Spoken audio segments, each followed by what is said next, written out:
We had the most points ever in a single season. We are the best team in MLS history. Whoa, excuse me, but we're the only team to win the treble. Oh, come on, dude. Everyone knows the Canadian treble isn't the real treble. We're the best team ever. Hey, losers, I don't recall you guys winning CONCACAF. We, on the other hand, won the Champions Cup, and we also beat Vasco da Gama in Copa Interamericana. You guys see how many fans we get at our games? Sure, Canadian everyone treble always or not. forgets We still the won. 90s. How many trebles do you got? never The got 90s? broken. And we We want won. everyone to have fun. Shut up! Shut up! I don't care about who's the best team in MLS. I only care about who's the worst team in MLS history.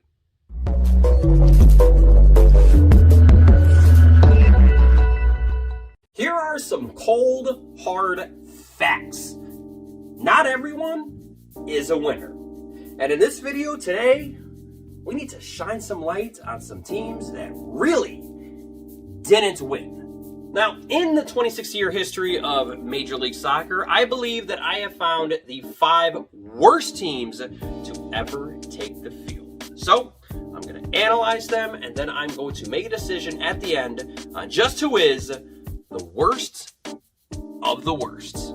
Now, disclaimer, when I say worst, I do mean worst relative to the era they played in, because I happen to believe that the level of play on the field in this league has improved dramatically since the 90s. And I do believe a wooden spoon recipient today would be better than most teams in the early days of MLS.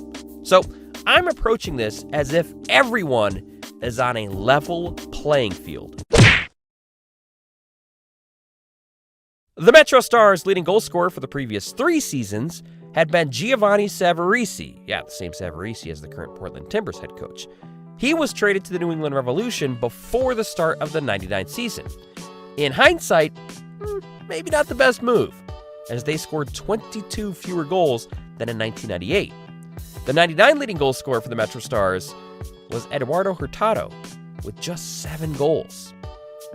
They also traded away Alexi Lalas and fan favorite Tony Meola before the start of the season, which probably also didn't help. Well, things were looking okay in the beginning, with 3 wins in their first 4 matches, but oh, did it all fall apart in the summer. With 15 points in 32 games, the MetroStars not only hold the distinction of worst points per game mark with 0.46, but they also have a record for most losses in a single season with 25, including a 12-game losing streak from July 4th to September 12th. 32 goals scored, 64 goals against, meaning they scored exactly half as many goals as they let in, negative 32 goal differential. And they also lost their only U.S. Open Cup game to lower division side Staten Island Vipers in extra time. I mean, hey, at least you lost to a team with a badass name. That's got to take away some of the sting, right? The low light, if there is just one, would probably be June 20th against Kansas City.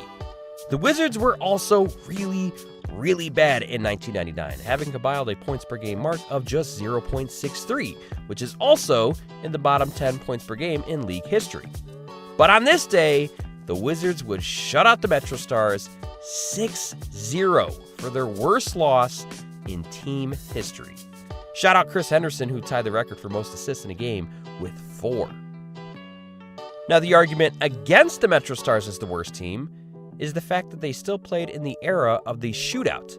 1999 was the last year of MLS shootouts, and the MetroStars appeared in 7 of them, with 3 wins. Not an amazing record, but still somewhat respectable. The way the point scoring worked in 1999 was a win was 3 points, a shootout win was only 1 point, and a loss, whether it was in regulation or shootout, was 0 points. If we were to eliminate shootouts and just count those games as draws, then the MetroStars record adjusts to 4 wins, 21 losses, and 7 draws. Good for 19 points and 0.59 points per game.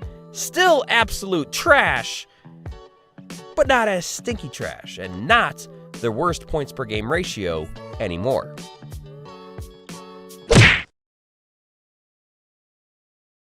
In what ultimately was the last season of existence for Tampa Bay, the Mutiny most definitely did not go out with a bang.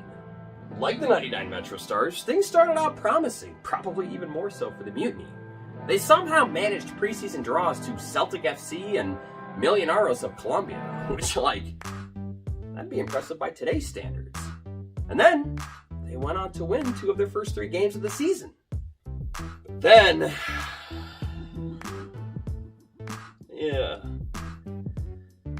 that's a lot of losses. Following their second win of the season came a 10-game winless run, including 9 losses from the end of April to the middle of June.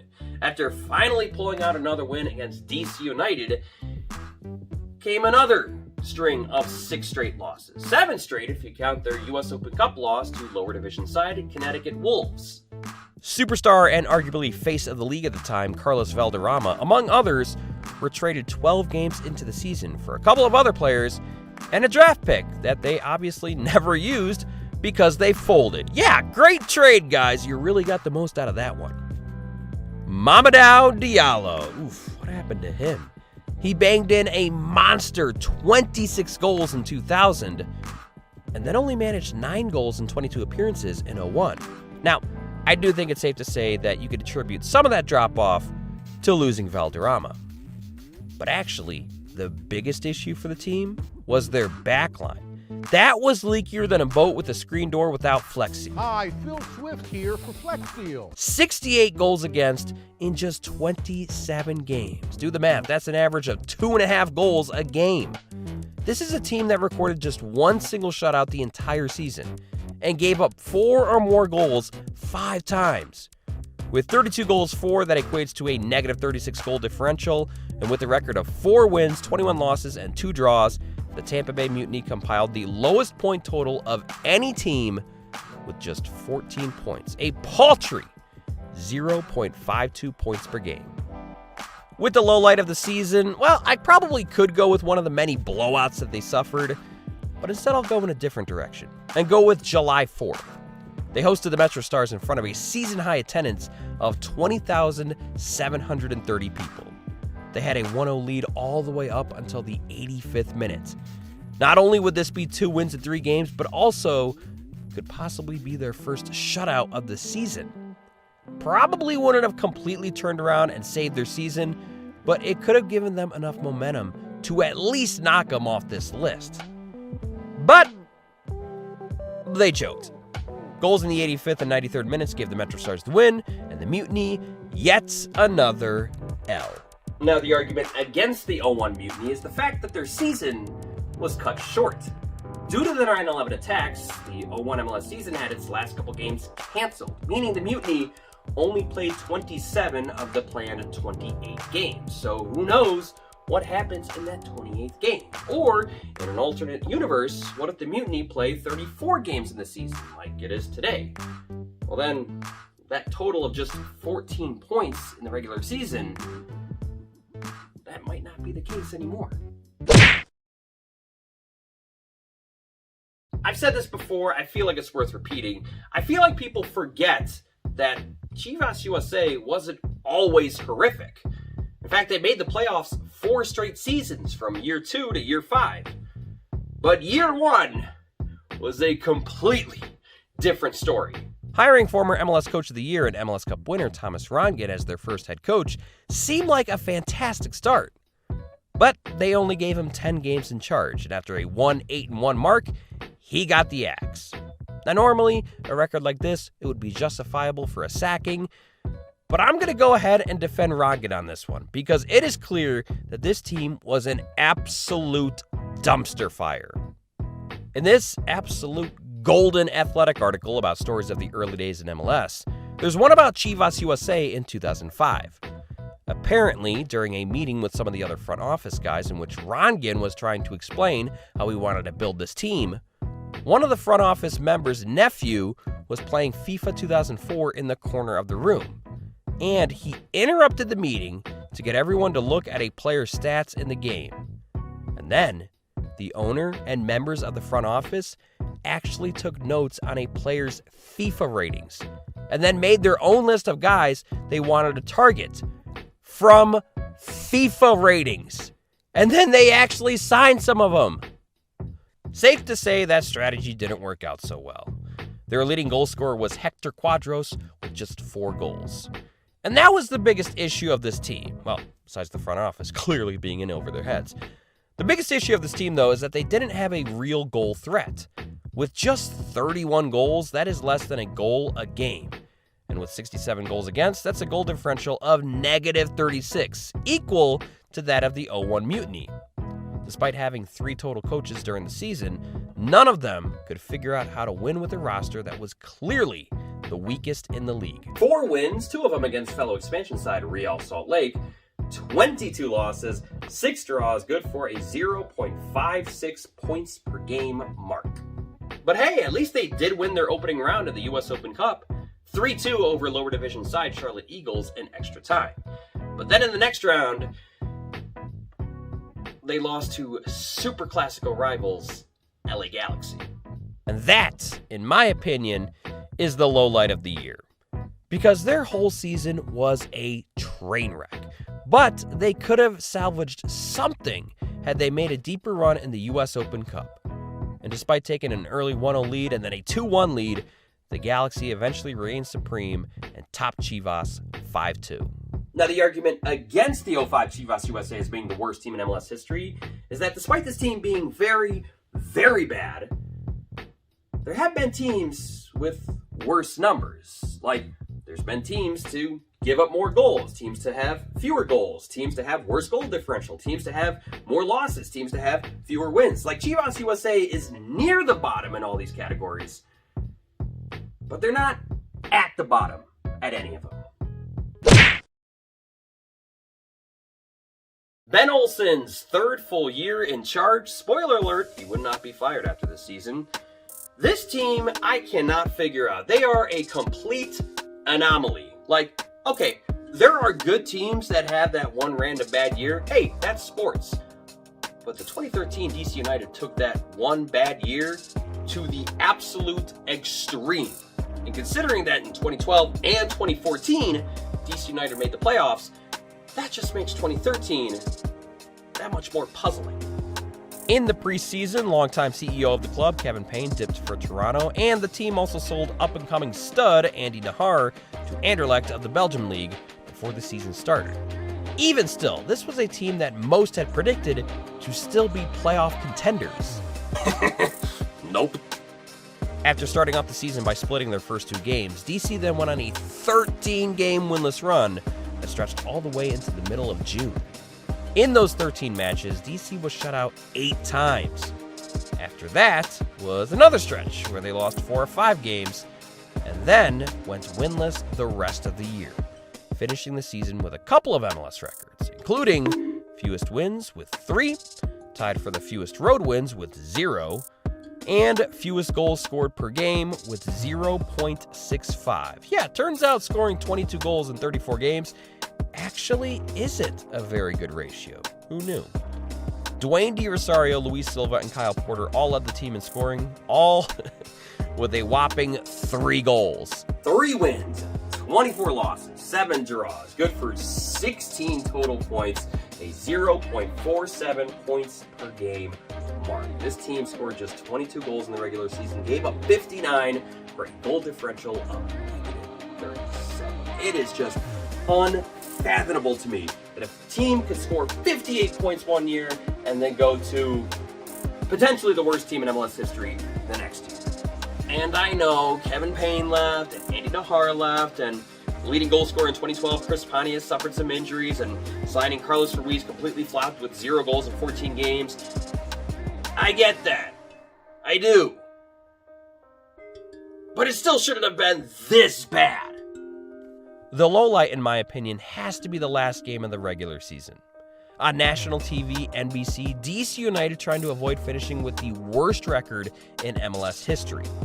After Kevin Porter equalized the match in the 27th minute, former MVP and my personal favorite player to ever play in MLS, Dwayne De Rosario had what looked like a golden moment to give DC the lead, but couldn't corral the pass and tap the ball into the open net. Even though I'm not a DC United supporter, as a fan of Dwayne De Rosario, that one hurt to watch. Giles Barnes then finds a winner, DC loses, and becomes the first team in MLS history to win less than 4 games in a season. Now, the argument against DC United being the worst team in MLS history is that somehow, someway, this team actually managed to win the US Open Cup. Which means, yes, they had more wins in this tournament than they did in a whole 34-game season. I just don't know if you can list a team that won a trophy as the worst team of all time. Like, yeah, they didn't win once on the road in 2013, but they did manage to win 3 of 5 games on the road in the Open Cup, including the final at Real Salt Lake, which is usually a fortress for opposing teams. If Luis Neal doesn't score this goal, then it's not a debate. This is the worst team of all time. But since he did, who's to say? This is my wild card, because actually, if you're looking at points per game basis, the 2021 FC Cincinnati actually had a worse mark than the 2019 squad. However, for this one, I am looking at all the numbers as a whole. The weird thing is that this team actually started out okay. 2 wins in its first 4 games, including blanking the last season's MLS Cup runner-up, Portland Timbers, 3-0 in the home opener. I even remember seeing them climb up to number 13 in the MLS Power Rankings. But yeah, it turns out that may have been a little bit of an overreaction. Because then, after that, FC Cincinnati fell back down to earth. Or actually, they were more like thrown down to earth. Their attack dried up like Camp Green Lake as they were shut out 7 times in the next 8 games. Oh, and you probably figured this out already when earlier I said they gave up 75 goals, but they also weren't too great at keeping the ball out of the net. Cincy finished with a record of 6 wins, 22 losses, and 6 draws. Interestingly enough, though, they finished with identical home and away records, with 3 wins, 11 losses, and 3 draws. And in 2019, FC Cincinnati holds the distinction of not only allowing the most goals in MLS history with 75, but also having the worst goal differential in league history with a remarkable, almost unrealistic mark of -44. The low point of the season, can I just say the entire month of June? Like, I'm pretty sure this is the worst month by any team in league history. Let me just go ahead and read out the scores. 3-1 loss to Colorado, 5-2 loss to NYCFC, 2-0 home loss to the Galaxy, and to cap it off, a 7-1 loss at Minnesota.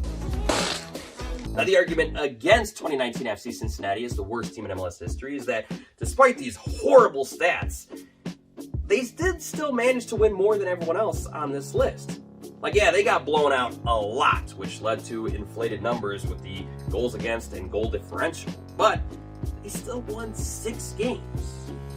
Most everyone else on this list won 4 games. DC United won 3 games. So 6 games, that's got to count for something.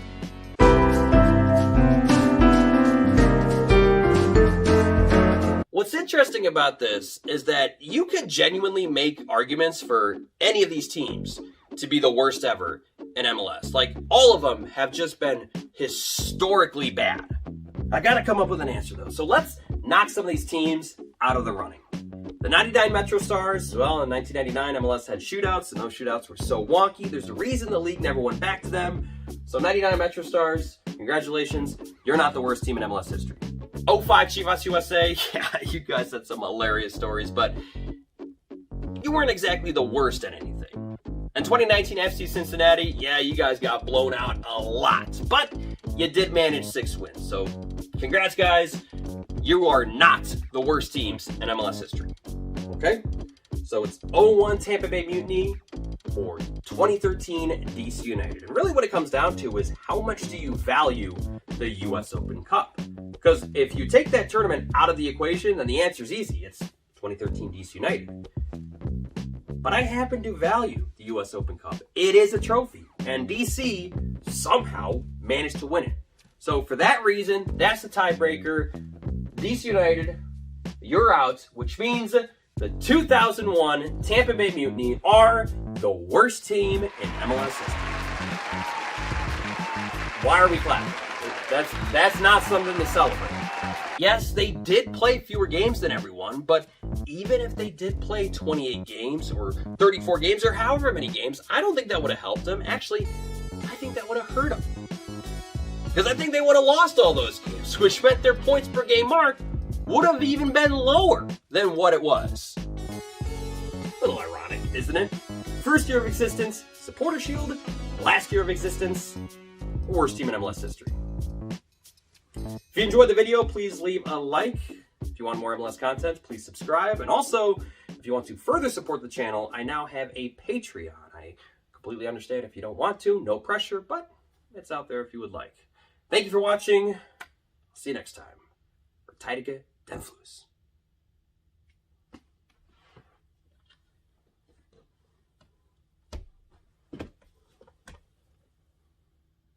Relax, I'm moving into a new place. I gotta take all these down.